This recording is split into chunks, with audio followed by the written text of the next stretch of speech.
Salam, xoş gördük dəyərli Cəbhə TV izləyiciləri. Canlı yayında yenidən qarşınızdayıq. Salamlayıram hər birinizi. Bugün həftənin ilk günüdür. Hər birinizə yeni uğurlu iş həftəsi arzulayıram. Həm də Ramazan ayının 10-cu günüdür. Bütün oruç tutanların hər birini Allah niyyətini tutacaq, Allah qəbul eləsin. Hər birini ruzili, bərəkətli həftə arzulayıram. Bugün gündəm məsələlərini müzakirə eləyəcəyik. Studiyanın qonağı isə Milli Dirçəli Şərkət Partiyasının sədri Sabiq deputat Fərəz Quliyevli bəy, xoş gəldiniz. Hoş gördük. Sağ olun. Siz də oruç tutursunuz, Allah qəbul eləsin. Çok Allah razı olsun. Oruç tutanlarla bərabər. Sağ olun. Fərəz bəy, bugün iki mövzumuz var. Birinci mövzusu elə sizin də iştirak elədiyiniz Xankəndi səfəri, siyasi partiyaların birgə iqtidar müxalifətdir. Xankəndində bir Qarabağa səfər oldu. Elə əvvəlcə o səfər haqqında bir təəssüratlarınızı almaq istəyirəm. Bu cür səfərlər nə üçün lazımdır, nəyə xidmət eləyir, gələcək perspektivdə nələr gözlənilir partiyaların, siyasi qüvvələrin bir yerdə olmasından, bu bir milli həmrəylik mesajı idi həm də. Bununla bağlı ilkin təəssüratlarınızı almaq istəyirəm. Evet, için teşekkür ederim ve Çox sağ bu olun. yeni stüdyazda uğurlu, xeyirli olsun. Yeni uğurlar arzulayıram Var sizə. olun. Əlbəttə bu səfər hər mənada ürək açan idi. Əlbəttə Xankəndini ziyarət etmək, Xocalanı, Əsgəranı görmək işğal dönəmindən sonra hər bir Azərbaycanlının təbii ki arzusudur. Amma bu siyasi mahiyyətdə gəlincə əslində bu addım diyaloq mühitindən sonra atılmış bir addımdır və bilirsiniz ki, səfəri Prezident Administrasiyası təşkilləmişdir. Bəli. Və əslində bu yaxınlaşma, yumuşaq münasibətlərin qurulması, milli məsələlərdə ortaq davranış, həm də bu cür səfərlərdə insani münasibətlərin qurulması baxımından mühümdür. Bilirsiniz, istənilən diyaloq mühitinin yaranması üçün insanların ünsiyyətindən çox şey asılıdır, insanların kimliyindən də çox şey asılıdır. Bəli. Açığı prezidentin siyasi partiyalar və parlamentli iş üzrə bir şöbə yaradandan sonra çox uğurlu bir təyinatı oldu. Ədalət Vəliyevin təyinatı çox uğurlu oldu. Çünki bilirsiniz, hər adamdan danışmaq da olmur. Çox çətindir. Hətta mən sizə deyim ki, partiyalar arasında belə münasibətlər sağlam deyildi. Biraz bir-birinə qarşı münasibətdə isti bir yanaşma da yox idi.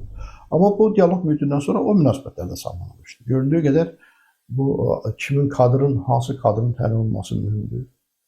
Ədalət müəllimin dürüstlüyü, mərdliyi, istənilən müzakirələr açıqlığı belə bir şərait yaratdı ki, istənilən məsələnin müzakirə mümkündür. Təkliflərimizi verir, məsələn, bu təkliflər hamısı avtomatik qəbul olunmalı deyil ki, amma mütləq şəkildə o da yuxarı instansiyalarda cənab prezidentlə hətta müzakirələr çıxarıb, sonra müəyyən çevrələrdə araşdırandan sonra mütləq şəkildə nəzərə alınır və vaxtda məlumat da verilir. O mənada mühit normaldır və bütövlükdə indi bu səfər də element kimi çox mühümdür. Bunun bir rəmzi mənası da vardır. Getdik, məsələn, Əsgəran qalasını tutaq ki, onun özü bir simvolik bir məna daşıyan məsələdir. Bir qalanı ziyarət eləmək, artıq qalalarımızı yenidən fəth edilmək, geri qaytarmaq, düşmənəndən almaq və burada onu o ərsəyə gətirmək üçün nəticəni iqtidar və müxalifətin bir yerdə olması da mühüm olur. Bütün güclü müharibədə və ondan əvvəlki dönəmdəki başlayan bir diyaloq mühiti var idi. Bu daxildə barış mühitinin yaranması həddən artıq ciddi şəkildə məsələlər töhfə verdi. Söhbət təkcə bir partiyanın gücündən və yaxud da bir başqa hansısa forma dəstəyindən getmir. Ön cəbhədə döyüşən əsgərlər arxa cəbhədə sabitlik görəndə, birlik görəndə əhvalı bir cür olar. Amma arxa cəbhədə dartışma, didişmə görəndə əhvalı başqa cür olar. O mənada bu çox mühüm faktordur. Ümumiyyətlə, diyaloq mühiti nədir? Bu təhlükəsizlik məsələsi əslində millətində, doğrumu? Təhlükəsizlik üçün nə lazımdır? Sabitlik lazımdır. Sabitlik üçün nə lazımdır? Barış lazımdır. Barış üçün nə lazımdır? Diyaloq lazımdır. Amma diyaloqun da gərək artıq predmetlərini biz müəyyənləşdirək. Nə haqda danışırıq? Hansı məsələlər qoyuruq? Başlayanda deyək ki, bəsit bir məsələlərdən, sadə məsələlərdən başladıq. Amma indi sonuncu fevral ayında da bir toplantı oldu. Orada da səsləndi ki, artıq konkret məsələlər ətrafında da diskusiyalar olsun. Partiyalarla iqtidar arasında diskusiyalar olsun, tövsiyələr olsun, təşkillər olsun, müzakirələr olsun. Çünki artıq vəziyyət belədir ki, konkret məsələlərdə gerçək şəkildə iştirakçılıq və ictimai nəzarətlə təmin olunmalıdır. Məsələn, mən hesab edirəm ki, bu bələdiyyə seçkiləri keçdi, doğrudur. Bələdiyyə seçkilərdə indi bir gec deyil ki, bəzi şeylər eləmək mümkündür. Məsələn, əgər çoxlu sayda partiyalardan üzvlər seçilsəydilər bələdiyyələrə, eləmək olardı ki, orada, məsələn, 8000 bələdiyyə üzvü vardı, hardasa 700 bələdiyyə təşkil olundu yeni bələdiyyə. Bu 700 bələdiyyədə 1400 dənə sədr və mavi yeri var. Bəli. Bu 700-ü Yeni Azad Partiyası sədr kimi qala bilərdi. O qalan o mavinlər yeri hamısı partiyalara verilə bilərdi. Bu təkcə hüquq vermək deyil. Bu həm də məsuliyyəti vermək. Məsuliyyəti bölüşməkdir və yerli idarə etmədə bu çox gözəl bir nümunə olardı. Bunu sonra gələcəkdə ali idarə etmədə təmin edir. Bələdiyyə seçkilərində partiyaların əksəriyyətində üzvlər seçildi bələdiyyələrə. Yəni bir çox sizin də partiyadan üzvlər oldu, seçildi. Növbəti mərhələdə mən də sizin fikrinizlə tamamilə razıyam. Növbəti mərhələdə bələdiyyənin idarə etməsində də bir rol oynaya bilər partiyalar əslində. Çox yaxşı inkişafa bir töhfə verə bilər. Həm də partiyaların daxilindəki inkişafa. Bilirsiniz, bir var ki, hər hansı bir ümumilli məsələ vardır. O ümumilli məsələdə bir bəyanatlarla, fikirlə dəstək verir. Bu başqa məsələ. Zaten ümumilli məsələlərdə milləti düşünən, milli demokrat şəriyyət kimsə tərəddüd eləməz. Bu da bizim evimizdir. Hakimiyyətə münasibət bizim partiyadır. Nə olursa olsun, İstənilən başqa sahələrdə çatışmazlar vardır və bizim də tənqidi fikirlərimiz var. Çox normal bir məsələdir. Amma ümumilli məsələ ortaya çıxanda, bu artıq evin təhlükə düşürsə, burada başqa davranış ola bilməz. Bu başqa bir bəyanat vermək. Amma bir də var ki, iştirakçılıq olsun. İştirakçılıq olanda, o yerli idarə etmə sistemindən deyirsiniz, növbəti bələdiyyə seçkilərinə qədər, bəlkə bir referendum söhbətləri var ki, ola bilər məsəl üçün. Bələdiyyənin statusunu ciddi şəkildə dəyişdirmək lazım. Yerli idarə etməni tölkə bələdiyyələrə vermək lazımdır. İcra strukturları, səlahiyyətlərini bələdiyyələrə versələr və bələdiyyələrdə də bütün partiyaların orada iştirakçılığı və ictimai nəzarəti təmin olunsa, inandırım mən sizi, yerlərdə olan problemlərin heç biri artıq yuxarıya getməyəcək. Təbii. Yerlərdə həll olacaqdır. Və insanlar siyasətdə maraqlı olacaqlar. Çünki iştirakçıdır bu. Bayaq dediyim kimi, bu təkcə hüquq vermək deyil. Həm də sən bələdiyyələrdə bu partiyalara məsuliyyət verir. Ki, bu bələdiyyədə sən də iştirak edirsən, yerli idarə etmədir, öz büdcən vardı, falan vardı, həll elə. Ona görə mən hesab edirəm ki, bu bir detallı mənbədir. Bu gələcəkdə tətbiq eləmək yuxarı məsələlərdir. Məsələn, proporsional seçki sistemi tətbiq eləməklə. Necə ki, parlamentdə komitə sədrlərinin müavinləri, hamısı partiya sədrləri, əksəriyyəti, hamısına orada idarə etmədə bir vəzifə verdilər. O özü çox böyük irəliləyişdir. Bu da çox böyük irəliləyişdir. Çox böyük irəliləyişdir. Məsələn, bu təqdir olunan haldır. Parlament tarixində bir ilk idi. Mən hesab edirəm ki, burada da o yanaşma ki, dialoq mühitində etibar və etibat məsələsi üçün o atılan addımda normaldır. Yəni, orada əslində azlıqda olan partiyalar azlıqdadılar. Onların mümkün deyil ki, onlar özləri hansısa formada fraksiya yaratsınlar. Fraksiya yaratsınlar, təmsil olsunlar.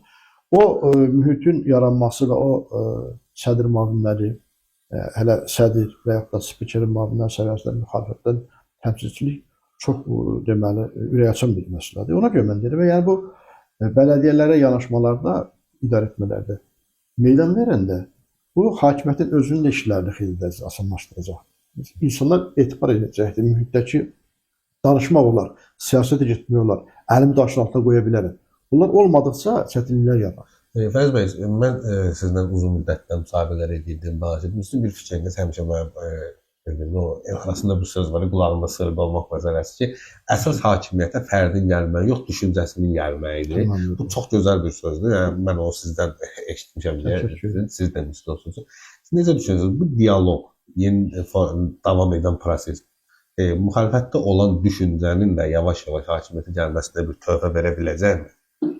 Niyə də olmasın ki? Mən bayaq məsələn bir misal çəkdim ki, təkliflər veriləndə bizim özümüz partiya tərəfindən xeyli təkliflərlə çıxış eləmişik və o təklifləri yazılı şəkildə administrasiya göndərəndə, siyasi partiyalar və parlamenti iş üzrə şöbə göndərəndə mütləq şəkildə nəzərə alır və sonradan bizə qayıdırlar ki, falan məsələyə baxdı, falan formada buna reaksiya oldu.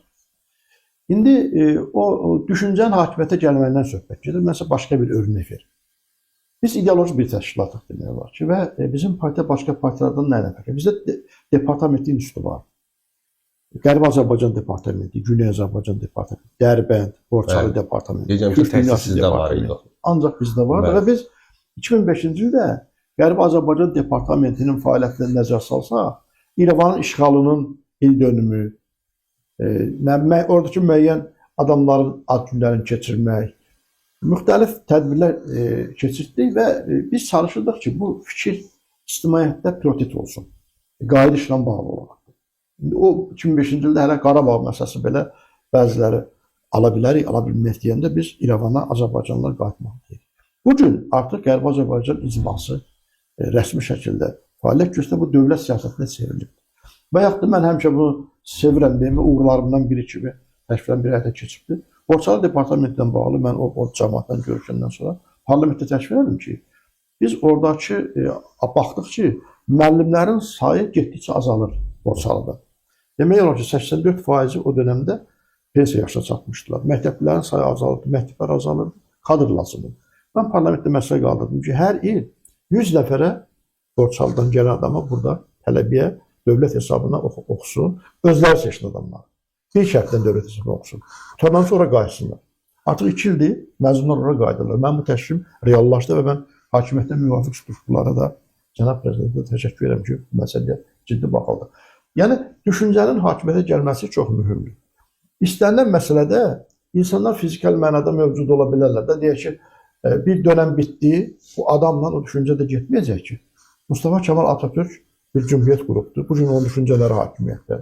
Biz nə istəyirik? Biz istəyirik ki, Azərbaycanın bütün təhlükəsizlik sisteminin özündə ehtiva edən bir doktrin iş başında olsun. Onun kim icra tərəfinə icra olması əsas idi. Qarabağ azad olunana qədər siz də, mən də, hamımız deyirdik ki, Şuşa bayraq sancan əskərin əlindən öpməyə hazırıq. Doğru mu? Təbii. Onun kimin sancacağının dəxli var idi. İndi bu qismət oldu. Ölkə prezidenti İlham Əliyev artıq Fatih bir prezident kimi tarixə düşdü. Haqqıdır və bütün işləri qoyaq bir tərəf. Təkcə bu amilə görə o tarixdə qızıl hərflərdən həkk olundu. Bunu kim eləsəydi o cür olacaq. Buna müxalif yanaşmaq, qısqaç yanaşmaq doğru deyil. Evet. Və mən 2002-ci ildə həbsdən çıxandan sonra mən bir fikrimi dediniz ki, mən düşüncənin hakimiyyətdə olmasından bu fikir demişəm. Mən dostlarım bəzən mən başqa bir fikrimdə deyirlər. Mən çıxanda bir fikir dedim ki, dalaşmaqdansa danışmaq lazımdır. Əgər danışmaq effekt verməzsə, danışmaq haqqında düşünmək lazımdır. O vaxt mənim bu fikrimin müxalifətdə olan dostlarımız sürgü ilə qarşıladılar. Üstündən neçə illər keçibdir artıq, 22 il, 23 il keçibdir artıq bu gün o masada hamı oradadır və danışırlar. Çünki biz əgər danışıb millətimizin problemlərini həll edə bilmiriksə, dalaşmaqla heç həll edə bilmərik. Dalaşandan sonra da sonuc olaraq da masa gəlməlisən danışmağa. Hər müharibənin sonu danışıqlarla bitir. Hətta müharibənin sonu. Biz bugün Ermənistanla danışıqlar masasında uzun illər ərazimizi işğala saxlayıblar, haqqımızı tələb edirik, danışırıq. Yəni, bu ölkə daxilində, kənarda ölkələr necə müdaxilə edir? Daha çox iç siyasətinə müdaxilə eləməklə, kənardan bugün ölkələrə müdaxilə eləmək, hərbi əzmək falan, bu çox nadir hallarda olur. Amma ölkə daxilində müəyyən xatırlıyız, bir arada sektalar yaradırdılar. Sonra İran burada müəyyən agentura şəbəkəsini yaratdı. İndi də heç dinç durmuydular. Rusiyanın burada 5-ci kolonu əməlli başlı at oynadırdı. Onlar yuvaları əzilməyə başladı. Mən bu məsələləri parlamentdə qaldıranda ya başqa deyəndə üstümə Rusiya sevdalıları bir sürü ilə gəlirdilər, gəl görsən. Bir sürü Rusiya sevdalısı var. Müxalifətdə də, iqtidarda da və onları da təmizlənməsi lazımdır. Ona görə onlar çalışırlar ki, ölkədə bir destruktiv vəziyyət yaratmaq üçün barış olmasın. Sabitliyi inzibati yollarla saxlamaq uzun müddət mümkün deyil. Sabitliyi yalnız barışa sökülən sabitliyi olmalıdır, xüsusən də ölkədə. Fəriz bəy, mən çox maraqlıdır. Yəni bu qısa da bilirəm, bunun çox uzun, bu haqda uzun danışmaq olmur, amma siz həm də döyüşçü olmusunuz da, hərbi tərəfiniz. Xocalıya, Əsgəranda girəndə nə istər keçirdiniz? Çox maraqlı. Baxın, bizim hamımızın təbii ki, o torpaqlara ayaq qoyanda hamımız eynisləri yaşayırdı. Təbii ki, mən bir-iki gün Peçarçıqla döyüşmüşəm. Mən o məsələnin nə olduğunu da biraz bilirəm. Həm də o ərazilərdə olmuşam mən. Rəhmətli Eldar Bağırovla, Ramiz Qəmbərovla. Onları biz Şuşaya o vaxtları heç hələ silah tutulaq qıt vaxt idi. Snayper silahları Eldar Bağırovun biri də apardı. Mən onları İjevsdən gətirmişdim. O yerləri baxdı, düzdür, dağılıqdır. Mənə biraz tanıya bilmədim bəzi yerləri. O marşrutlardan keçib getmişdik. Amma birinci dostlarımın orada ruhları yaşayırlar. Onlar şəhid olublardı. Allah rəhmət eləsin. Allah tüm şəhidlərimizə rəhmət eləsin. Qazilərimizə can sağlığı versin. O şəhidləri, o qaziləri doğan analara uzun ömür versin. Ataları saxlasın. Allah millətimizi var eləsin. Bu milli birlik olmasaydı, o qazilərimiz, şəhidlərimiz olmasaydı biz o qələbəni qazanmazdıq. Kimsə bu məsələnin üstündə kölgə salmaq istəyir bəzən ki, filan dövlət falan nerede, falan falan. Bunlar hamısı nə oldu? Bəzən hətta ifrata varıb Rusiya bizə icazə verdi deyən ifadə işlətmək cəsarətində bulundular. Biz bu qələbəni dərin dövlət ağlımız, biləmizin gücünə qazanmışıq. O ərazilərə gedəndə iki his keçirsən. Əlbəttə bir fəxarət hissi keçirirsən.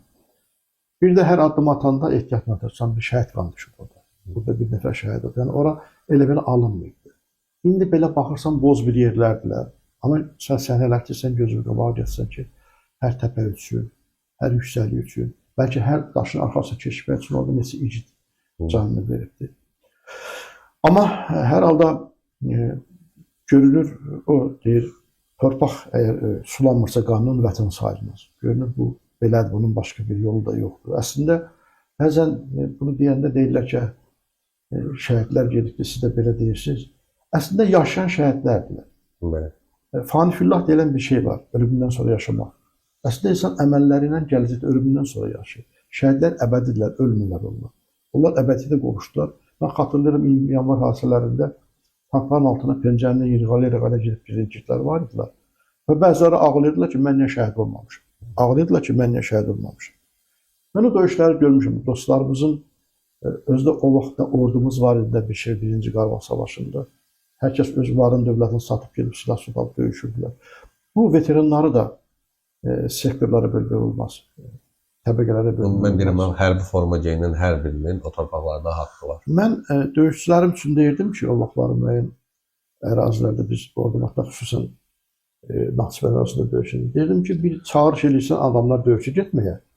Döyüşə gedir, amma ondan asılı olan səbəbdən döyüş olmur da, geri qayıdır. O artıq milli qəhrəmandır. Niyə? Çünki o tabutu gözün qabağına gətirdi. Heç kim istirməsin deyə bir gözaltı ailəsinin evdə baxdı uşağına. Getdi, ölümü qəbul elədi. Bu artıq milli qəhrəmandır. Yəni qan töküb, canın verir igidlərimiz. Birinin yanından güllə keçib sağ qalıb, o birisi şəhid olub. O sağ qalana da şəhid qədər hörmət eləmək lazımdır təbii ki. Ona görə orada yaşanan hisslər çox fərqli hisslər idi. Amma ən əsası odur ki, biz milli hədəflərimizdən çox böyüyünə çatmışıq. Son 200 ildə Azərbaycanın nail olmadığı bir şeyə. Biz uzun illərdə torpaq itirə-itirə gedirik və nəhayət ki, torpağımız qazanan bir dönəm yaşadıq. Mənim heç şübhəm yoxdur ki, biz tarixi ərazilərimizdə, tarixi coğrafi ərazilərimizdə bütöv Azərbaycanı mütləq şəkildə quracaq. Mən bütöv Azərbaycançıyam mahiyyətcə və təməlində türkçülük dayanan, turancılıq dayanan bütöv Azərbaycançıyam. Mən hesab edirəm ki, Turan da qurulacaqdır. Mən 98-ci ildə Yeni Dünya Üzrə Siyasətdə Azadlıq Yeri və Ruh kitabı yazdım. Orada bir dənə blok TAP formalaşdırmışdı. Transkontinental Avrasiya bloku Turan. Üstündən 27 il keçibdi, vuran ucun artıqları Türk Dövlətləri Təşkilatı mövcuddur. Yəni, bir fikir ortaya qoyarsansa, üstündə durarsansa və bayaq siz dediniz, zehniyyətin iş başına gəlməsi, düşüncənin iş başına gəlməsi hər bir siyasətçinin ondan gözəl qələbəsi yoxdur. Hər siyasətçinin də əslində gücü, bacarığı və onun imkanları, onun verdiyi proqnozlar, ortaya qoyduğu yol və onun həyata keçirdiyi hədəflərlə hesablanır. Bugünkü o milli hədəflərimizin ən böyüklərindən birisi o, siz dediniz, səfərdə Qarabağın fəth olunmasıdır. Açıq ki, 2000-ci ilə 20-ci ilə qədər o formada təsəvvür edə bilərdi ki, bir düşməndə olmadan bir. Mən düşünürdüm ki, məsələn, azad eləyərik. Amma orada bütün düşmənlərimiz, oradan köçmüş düşmənlərimizin oradan getməsi müqabilində bura bir tərtəmiz bir ərazimiz olacaq ki, bir düşüncə adamın ağlının ucundan belə keçmirdi. O mənada mən bir daha əməyi olan xalqımıza, şəhidlərimizə, qazilərimizə, Ali Baş Komandanımıza, dəstək verən hər kəsə, mənəvi siyasi dəstək verən Türkiyəmizə bir daha öz minnətdarlarımla təşəkkür edirəm. Fəriz bəy, bu siyasi dialoqla bağlı bir dənə sual verim. Yəni sizin təkliflərinizi soruşmaq istəyirəm. Yəni proses gedir artıq 2020-ci ildən üzü bu yana, yəni 2019-cu ildən daha doğrusu bir 5 il müddətində altında yəni kifayət qədər nailiyyətlər əldə olunub. Hətta siz demişkən artıq danışmaq da mümkündür. Danışırsınız, təkliflərinizi verirsiniz və s. və yaxud. Sizin təkliflərinizdə bu prosesin inkişaf edilməsi üçün nələr təklif edirsiniz? Daha nələr olmalıdır, nələr edilməlidir? Milli birliyi qolunmaq baxımından. Bax, bayaq mən toxundum. Birinci, bir örnək olubdur. Deyək ki, Azərbaycanda bir vaxtları, mən xatırlayıram, Əfəz Elçibəy rəhmətli Türkiyədən Nihat Çətinqayanı, Güney Azərbaycandan Çingiz Göytürkçü iş başına gətirmişdi, qoymuşdu. Biri televiziyada, biri Prezident Parkında. Hesab edirəm ki, bu günləri hakimiyyətdə dünyanın hər yerində olan bacarıqlı Azərbaycanlıların kadr potensialından istifadə etmək lazım. Mən demişdim ki, bir vaxtları kadr bankı yapmaq lazımdır Azərbaycan'a. Kadr bankı, kimimiz var bizim. İkinci məsələ, müxalifətdə olan adamların içərisində yaxşı mütəxəssislərimiz var. Onu da işlərə qoymaq lazım. Məsəl üçün, tutaq ki, bir vaxt amitli olmuş Nazım İmanov indi bir institut direktorudur. Hamıdan da yaxşı işin üzərində olan bir kişidir. Mən şəxsən tanıdığım dostumdur, bilirəm onu. İkinci budur. Üçüncü, ciddi islahatlara ehtiyac var, gerçək islahatlara. Mən bayaq dedim. Mütləq şəkildə iştirakçılığın təmini ilə bağlı olaraq da, bayaq bələdiyyələri misal çəkdim. Bələdiyyələrə sərhədli verməklə və bələdiyyələrdə iştirakçılıq. Mən bayaqlar dedim, o tutaq ki, sədr müavini. Evet. Onun mexanizmi də rahat daha. Məsələn, bu günləri Mərkəz Seçki Komissiyası dairələri və məntəqələri formalaşdıranda partilər özləri razılaşırlar. Bu dairədə məsələn katib məndən olsun, bu dairədə sən. Çünki say verirlər, kvota var. O hər partiyə görə parlamentdə iştirak edenlər. Bunu eynən bələdiyyələrdə də Parlament təcrübəsini orada MSK tətbiq eləmək. Üçüncü, ölkədə seçki sistemindən bağlı olaraq islahat lazımdır. Ya qarışıq, yəni majoritar və proporsional, ya da proporsional seçki sisteminə keçmək lazımdır. Bu da çox mühüm faktordur. Bu, həm cəmiyyətin siyasiləşməsi, həm də iştirakçılıqda müəyyən bir məsələlər var. Üçüncü, ölkədə paralellik bəzi idarəetmədə aradan qaldırılması. Bizim təkliflərimizi demək istəyirəm, bunlar yazırlar, demişəm. Məsələn, bizdə Nazirlər Kabineti vardır. Həm də vitse-prezident institutu var. Məncə Nazirlər Kabinetinə ehtiyac yoxdur. Vitse-prezident institutu xülasəsində o bütün nazirləri idarə edə bilər. Naxçıvanın bağlı. Naxçıvanın bağlı müəyyən müzakirələri vardır. Orada ali məclislər, Nazirlər Kabineti heç bir ehtiyac yoxdur. Azərbaycan ayrılmaz bir təşkil hissəsidir. Eynən Şəkin öz idarə olunursa, Zəngəzur dəhlizindən sonra daha rahat olacaq Naxçıvandan rahat. İnşallah, inşallah. Yəni islahatlar davam eləməlidir və bir çox məsələləri mən hesab edirəm ən yüksək səviyyədə müzakirə çıxarmaq lazımdır. Hətta cənab prezidentin iştirakından belə mümkündür. Niyə? Məsələn nə? Arada bu Rus sevdalılar və 5-ci kolonun ki, burada işləri başladı, Rusiyadan baskılar oldu falan. Belə anlarda təkcə bəyanat vermək yox. Yığılıb bu məsələ müzakirə etmək lazım. İş bölgüsündə lazım. Kim nə eləməlidir? Hər ortaya çıxan günlük siyasətdə bir cür müdaxilə etmək lazım. Bayaq dediyim o, perspektiv məsələlərdə bir cür müdaxilə etmək lazımdır.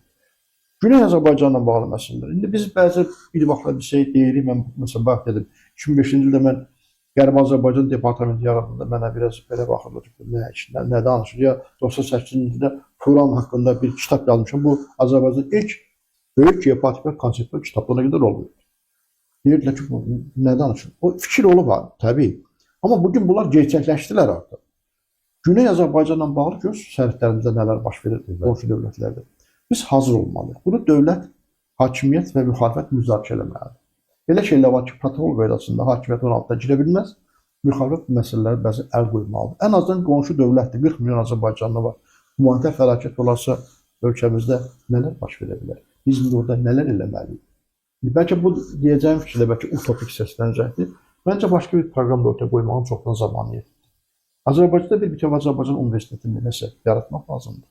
Güney Azərbaycanlıları Azərbaycan dövlət hesabına burada oxutmaq lazımdır. Biz artıq bəzi Afrika ölkələri tələbələrini bura gətiririk.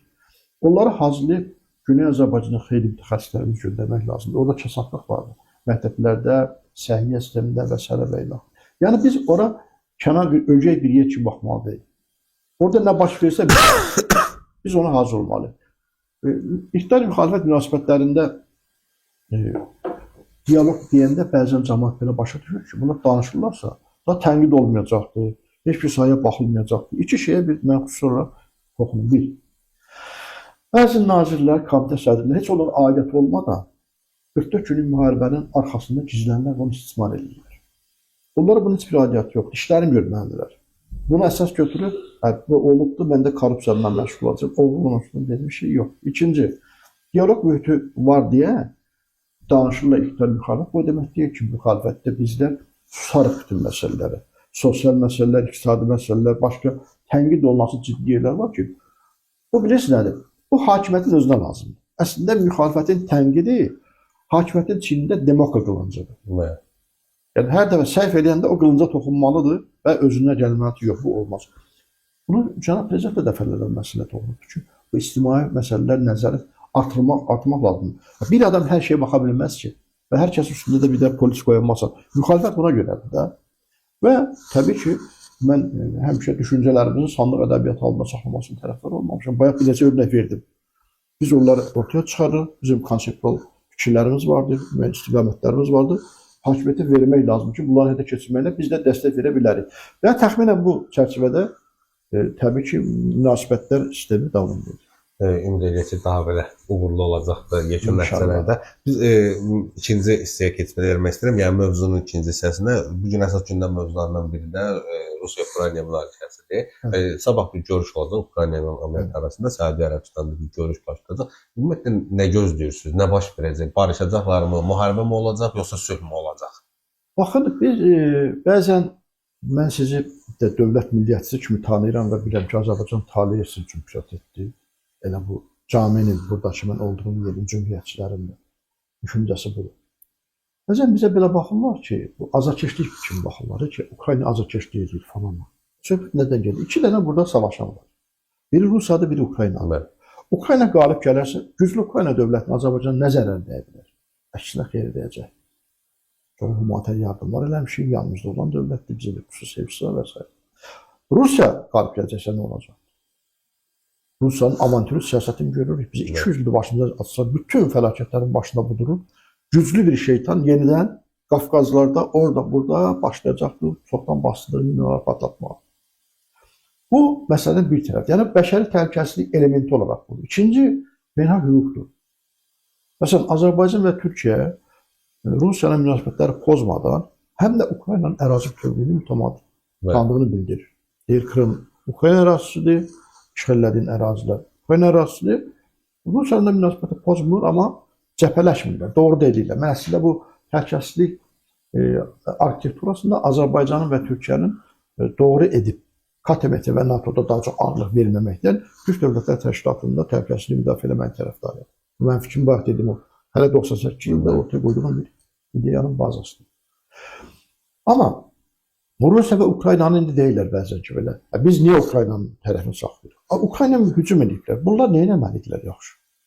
Bəzən ittiham edirlər. Zelenski niyə Ukrayna xalqını ki? Gərək müharibə olmalı. Birinci, Zelenski dövründəki müharibə başlamaydı. 14-cü ildə bunlar Krım işğal edibdilər. Doğru mu? Və bu müharibə o vaxtdan başlayıb. Bu yazıq da gəlmiş başlayıb. İndi bu Donbas dilən ərazilər işğal edibdilər. Adam deyir ki, açıq şəkildə deyir ki, mən əməliyyat keçirirəm, Putin deyir, xüsusi əməliyyat. Denasifikasiya edəcəm.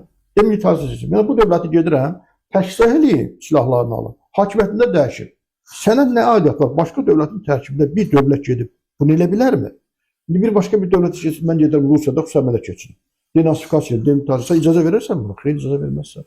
Üstəlik, Rusiyanın da, Amerikanın da, başqa dövlətlərində öhdəliyi var idi. O zaman ki, Ukraynadan 94-cü il deyəsən, nüvə silahını başlarını aldılar. Bunlar öhdəlik götürdülər ki, sənin təhlükəsizlik təmin olacaq. Sən bunu aldatmısan. Sən bunu müdafiə eləməməzinə, hücum edirsən bunun ərazisine. Bu məsələnin bir tərəfi. İndi bu sonuc olaraqdır. Bəzən deyirlər, Trump belə elədi, Amerika çəkəcək falan. Mən hesab edirəm ki, artıq bugün Zelenski Ərəbistana getdi, sabah onun heyəti görüşlər keçəcəkdir, sonra da proseslər davam edəcəkdir. Mən bir müddət əvvəl bir fikir demişdim ki, Trump bəyanatları bir 10-15 gün gözləmək lazım. Trump hər yerə baxır, hamıya tapşırıq dəftərlərini paylayır, görə kim nə edəcəkdir və sonra addımlar atacaqdır. Görürsünüz, indi artıq belə fikirlər səslənir Amerika tərəfindən. Hətta Trump dünün dedi ki, biz büdcədə silahlanma ilə bağlı olaraq hərbi xərcləri artırmaq, azaltmaq istəyirdik, amma görünür bu hələ indi mümkün deyil, çünki qarşıda Çin və Rusiya var və başqa problemlərimiz var. Bu cüzdə açıq şəkildə belə ifadə işlətdi. Sonra sanksiyalar bağlı yenə məsələ vardı. Ukraynaya dəstəyin davam etdirilməklə bağlı söhbətlər var. Hesab edirəm ki, bu təbii ehtiyatlarla bağlı ki, bunların əsas sazişi var imzalandan sonra Amerika əsas xəttini dəyişməyəcəkdir. Burada əslində savaş, indi bunu bütün hər kəs dəbdədə bunu səsləndirirlər. Məncə sacayaq bir siyasət yeridir Amerika, üç ayaqlı. Məqsədi nədir? Rusiyanı bu vəziyyətdə istifadə edib, kənarda tutub zəif saxlamaq, Çinin inkişafının qarşısını almaq və İranı şapalamaq. Ona görə Rusiyanı bu savaşdan çəkmək və Ukrayna bu xərcləmək istəmir. Pulun başqa yerlərə qoymaq istəyir və daha çox Hind və Sakin okeanında güclənməyə çalışır. Orada görürsünüz artıq Avstraliya, deməli Zelandiya, Böyük Britaniya, Yaponiya, Amerika birliyi vardı. Fərqli işlər görməklə məşğul olurlar. İndi birdən deyirlər ki, NATO'dan çıxacaqdır, üst çevirir buradan. Elə deyilir, NATO'dan. Bu sadə nə deyir? Deyir ki, bura pulu sizdə qoyulan. Tək mən pul qoyuram. Hadi deyir, təmin niyə xərcləyim ki? Siz də xərcləyin. Siz də qoyun. Bu bir nə oxşuyur? Kənd adamısınız siz də. Bəli. Arı beçə verir, ayrılıb gedir. Hə. Bu beçə verməlidir. Avropanı ayrılıyorsun. Deyir ki, bax, indi sən mən ayırdım. Başı da öz iş gücü. Necə bir ata oğlu evləndir, yola salır. Gel işinə məşğul. Silahın da, sursatın da özün yığ. İndi başlar hamısı Avropa ümumi daxil məhsulun 2%, 4% civarında ayrılır da bunlar. Ayrılırlar. Bura ayrılırlar. Yığılırlar bunlar. Və Ukraynanın da bunların yanında qoyub ki, siz Ukraynaya bu məsələ dəstək verin. İndi Amerika Ukrayna silahı nə cür verir? Əvvəl pulsuz verirdisə, indi Avropanın puluna verəcəklər. Bunlar silahı hardan alıb verəcəklər ki? Amerikadan alacaqlar da. Silah, bu da nə şüarı qoyacaq? Deyir ki, baxın, günə qədər Ukrayna mənə yük idi, Amerika yük idi. Bugün qazanc edir.